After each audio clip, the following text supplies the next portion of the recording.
5:12 a.m. on Friday, getting ready for the weekend. How are you? It's time for the Gratitude Show, where I wake up in the morning and I'm already grateful for 8 things. I have reformatted my heart and mind drives with wisdom. I am grateful for my family, my friends, my faith, my freedom, my health, my union job, a good night's sleep, and a solid breakfast. From there, I build on that and elaborate. On Fridays, I tend to get a little bit apolitically incorrect. That's right. I used to have such a great political acumen. I used to give a shit, but I let it go because what good is it doing to me? I mean, but what I am is I'm patriotic. I believe in our country, and I pledge allegiance to the flag of the United States of America and to the republic for which it stands, one nation, under God, indivisible, with liberty and justice for all. This election year, I'm doing something on Fridays for the Gratitude Show.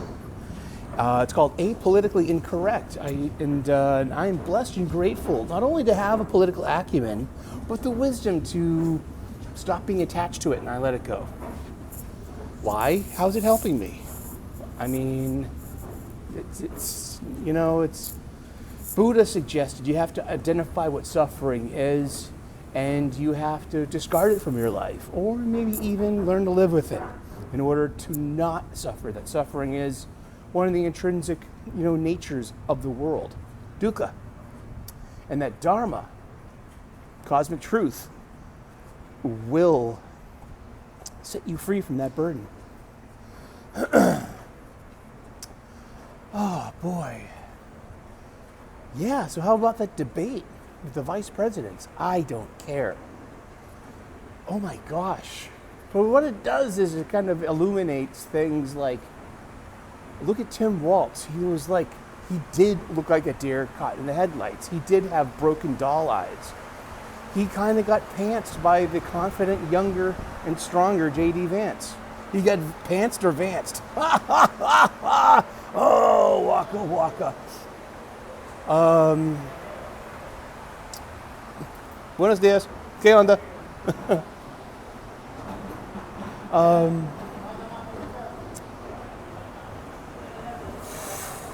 In a debate, should a moderator also be the fact checker? I don't think so. Traditionally a debate should have one moderator and a panel of judges, like say an odd number, to choose the clear winner or loser in the debate. Also, like in a traditional debate format, sometimes there's usually a segment where you have to flip positions, where I have to adopt my enemy's position for 5 minutes and make an argument for them, and they have to do likewise. And if you flub it, you're going to lose the debate. But I mean, it's just a little finky. Like, how much the fix is in on that? I mean, and it's conservatives' fault too. It's really the conservatives' fault for letting it get this far. The Republicans, that's on you. Seriously, you didn't care enough about media. You didn't care enough about pop culture. You didn't care enough about news sources until it was too late. Now, all the news sources are basically of one side of the aisle, which defies the nature of journalism. Journalism is a science. Journalism is about asking questions: who, what, where, when, how, and why. You start off your article with your thesis statement, and everything leads to that thesis statement and supports that, and you do that in a fair and balanced way to illuminate the truth and not just one side of the aisle's perspective. And we're at a point where that's called yellow journalism. That came from the early 20th century, from newspapers, coming from I'm a comic book fan, I know this stuff. And one of the first comic strips in a newspaper called The Yellow Kid, who was basically this kid a child who wore this nightshirt, which is like an oversized T-shirt, but the message on the front of his shirt would change, and it was satirical. It was purposely satirical. Satire is purposely using politics for a humor and to be like these al minute cause celebs.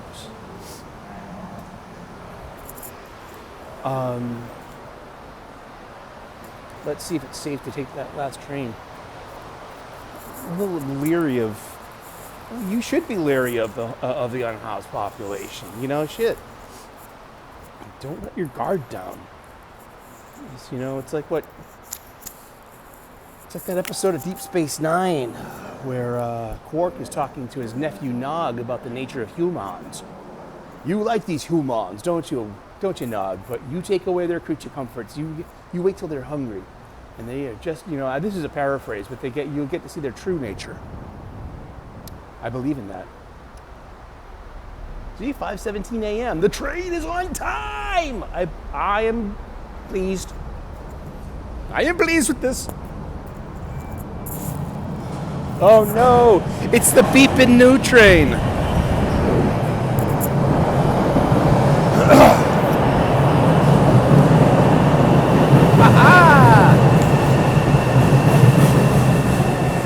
But conservatives are going to say that, you know, oh, Vance won. And Democrats have no choice than to say that Waltz won. I feel bad for Democrats. I mean, I feel bad for Republicans too, trust me. But I'll tell you this much, I feel even worse for Democrats because y'all went from fucking supporting Biden's feeble, declining, you know, performance and justifying it to being like, oh, Camel has always been, you know, this is some weird shit that I fear that Democrats have to be in line or else they're going to get eaten up and ostracized by their own community. I've seen this behavior on Twitter for years, especially because the proving ground was in pop culture. You have academic postmodernism creeping into everything, which includes as an intrinsic ingredient intersectional critical theories, feminist theory, race theory, colonial theory, all down the line. They all use the same tactic. Enter these spaces, disrupt, make accusations, make changes, assert power. Colonize. There's a pre-existing population in this space. You've got to go in there and bring the new covenant of the Lord to enlighten the savages. And if the savages cannot come up to your level or to be ruling, you know, be able to be ruled by the new regime, then they can be rounded up and discarded. It's more than allegory. It's social media and pop culture was the proving ground for this. Since Gamergate, which I had nothing to do with and really no opinion, but I've just seen it from afar. I've only educated myself on that in the past couple of years. To attitudes in comic books regarding academic postmodernity and intersectional things, infiltrating all fictions. All the creatives come from the same source. Colleges.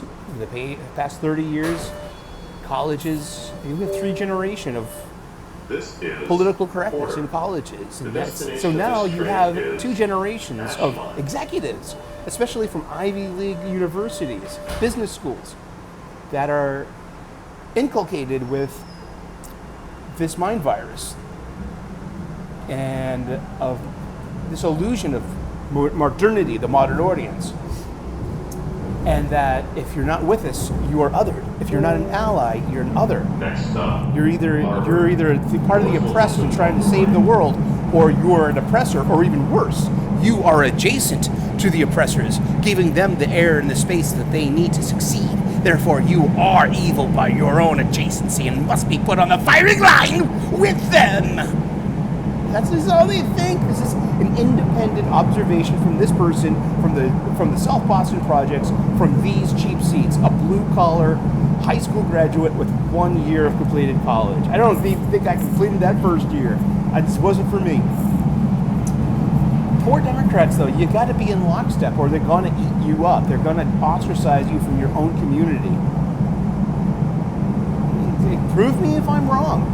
I mean, it's your side of the aisle that make lists of people and block them on Twitter. I mean, seriously, all of these lefty progressive people, creators on Twitter, I'm always surprised. I'm never surprised anymore. I've never had an interaction with this person. I like to buy comics from quote unquote both sides of the aisle. Yes, I follow Ethan. Yes, I follow Malin and Shane and all those idiots, because we are idiots, and they're trying to recapture and sustain the spirit of the old shock jock radios. And that's where those audiences went. I mean, I was never an Opie and Anthony fan, but you know what? I know where the audience went. I hang out with them all the time. I don't agree with them on everything, but they make dirty jokes, and they make cringy jokes. Approaching Harvard. They do, and they say words that should be mind crime by now. Oh my gosh, you're oppressors. And the quote unquote, lefty progressives are insufferable and unlikable. I mean, don't you think you would have won more people to your cause if you were likable and not, and you were sufferable? But being insufferable and unlikable, hey, that's whatever. I don't have to be liked to be respected. Harvard. The All right. destination of this train is Sure. Ashland. Yeah. So the debate, yeah. I mean, and Republicans are just they're shattered. I mean, there is no real party unity. Those MAGA people don't represent all Republicans. They really don't. And I wish, honestly, we have with these two bum steers. What's a bum steer? A bum steer is it's an old marketplace humor. It's you're trying to sell me this cow. You're trying to sell me this cow. I mean, look at its hooves, look at its teeth, look at its horns, look at its eyes. This is not going to produce milk or meat. Look at it. You're trying to sell me this bum steer. S-T-E-E-R, steer, as it's another word for bovine, bull or cow. Bum meaning, something not worthy of its price, a bum steer. We have two bum steers running for the highest position in the world to run the free world. And then we haven't even brought up the hurricane and hurricane relief. The audacity of Nope. Spending billions overseas, and you can't even take care of your own people. Now, eventually, probably they have to take their heads out of their asses and spend the money to help Americans. The Federal Emergency Management Agency, FEMA, says they've run out of money because they spent all of their monies on the migrant crisis this year. I got this from a New York Post article yesterday. So, journalism. I'm not making this up. And Vice President Harris, oh yeah, we'll get $750 to every American to help them out. And we're giving billions to Ukraine. And then, and we've already memory holed Maui, haven't we? And, it's just amazing, these are the things that are going to get Trump elected. The America First attitude. I don't mind the America First attitude. I mind Trump. I wish we had a better candidate. I wish we had Ramaswamy. Give me Ramaswamy with Shanahan, or Ramaswamy with Tulsi Gabbard. That would be great. Younger Americans fit to lead the country. And then I'm sorry, but Kamala Harris comes off as a complete airhead, and Tim Walz comes off as a complete beta male. He looked scared. If Howard Dean's entire presidential campaign got scudded because of one soundbite, why doesn't that apply to the Democrats today? Because of the aforementioned bias in journalism. I see it. I see it from these cheap seats. I'm in the middle. I can see the shit. I don't have an allegiance. I have an allegiance to the flag of the United States of America and to the republic for which it stands, one nation under God, indivisible, with liberty and justice for all. I don't have to be pleased with either pick. My vote was for Bobby Kennedy, and now I cannot vote for him because a vote for Bobby Kennedy is literally a This proxy vote is for Donald Central. Trump. The destination of this train is And I'm in Massachusetts. We have 11 electoral votes. That's one for each senator. Every state gets 2 senators, and we have 9 congresspeople. So that's 11 electoral votes.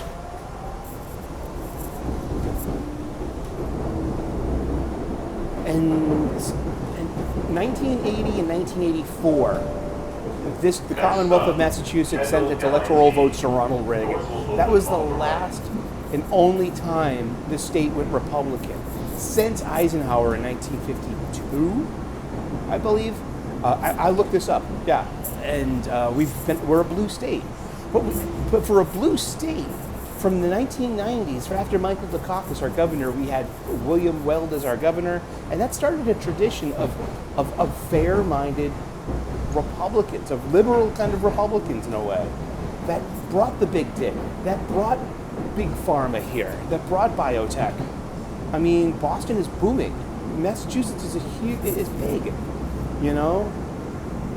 And a lot of that has to do with Republicans, you know, Paul Cellucci, Swifty, Mitt Romney, and you know, now if you're a Democrat, you have to vote for whomever they tell you to vote for, I guess, or something. But Massachusetts for me used to be this wonderful model for America, being like, this is how Republicans and Democrats lead together, in power sharing and in vision and in cooperation and making concessions, negotiating. You know what I mean? We all live here, don't we? But remember, it's progressive people that want to use lists. And don't worry, conservative people will catch up with that. Conservative people will be using lists. Conservative people will be using cancellations. Well, they already have, in a way. Shit, the first thing I think of with cancellation, where did this start? 2001, when President Bush kind of pushed back on being leaned into by the Dixie Chicks, the popular country band that said we're embarrassed to be from Texas because of President Bush, and they lost all their radio play. Really, those three ladies, great musicians, great music. What happened to the Dixie Chicks? You tell me. I mean, it's just, yeah. I mean, I don't know. I don't have answers. All I have are more questions. And it's time to get to work. Let's take some photos of the train at the station. Indeed. Goodbye, choo-choo. Thank you very much, coo-coo, choo-choo. Ain't that cool? Yeah. I'm grateful for the subway. I'm grateful for the ride to work. I'm grateful for my political acumen. And I'm grateful that I let it go. And, I mean, because I have ideas and I got things to say, but all it does is piss people off. I'm just going to piss off my friends on the left, and I'm just going to piss off my friends on the right. You know what I mean? I barely meet anyone who has compatible ideas with me. I'm pretty smart. I'm pretty bright. I'm pretty sharp. I try to see things from no-nonsense, common sense places that will help all people, not just one party. And yeah, I mean, I don't know. Like I say, I don't have answers. All I have are more questions. But it's Friday, Apolitically Incorrect, here at the Gratitude Show. And I am grateful for everyone that tunes in. I'm grateful for every comment. And I'm grateful for the weekend. And I'm looking forward to my weekend. And that's about it. Thank you so very much. I'm sorry if I've alienated you or upset you with my political acumen and my viewpoint on politics, on feminism, on women, on men, too. I mean, on people. I mean, seriously. I mean, I am mindful of my impact on people. But this is my YouTube channel, and it's my space. If you enter my space, I mean, you have to understand that this is my space to feel comfortable saying the things that I believe and want to say. So if I go somewhere such as my local comic book shop and I'm being judged on things that I say here on my channel, I think that's a little unfair. I'm not bringing my issues in my space into that space. That's a neutral space where there are behavioral expectations. Behave while you're in a comic book shop. Don't upset other people. I have earned my opinion. I've earned this viewpoint. I'm having anxiety. I always have anxiety on Fridays now. Wednesdays and Fridays are my worst day. I just want to work. I want to get done with this day. I don't want to suffer. I don't want to get sick at work because of the workload. So Fridays can be really, really, really tough. And I worry about my health. But I'm grateful and blessed for the wisdom that I do worry about it. And I can do something about it. Thank you so much for tuning in. Happy Friday. It's been Apolitically Incorrect Friday. Here at the Gratitude Show, I am grateful and blessed for my family, my friends, my faith, my freedom, my health, my union job, a good night's sleep, and a solid breakfast. And from there, I elaborate and build on that. Tell me what you're grateful for in the comments section. Do you have a gratitude list? How many are in your foundation? Let me know. And that's that. So God bless. Namaste. Good luck. Tune in Sunday, 3 p.m. U.S. Eastern for the Super Sully Sunday stream, where we talk about pop culture, comic books, and anything we feel about.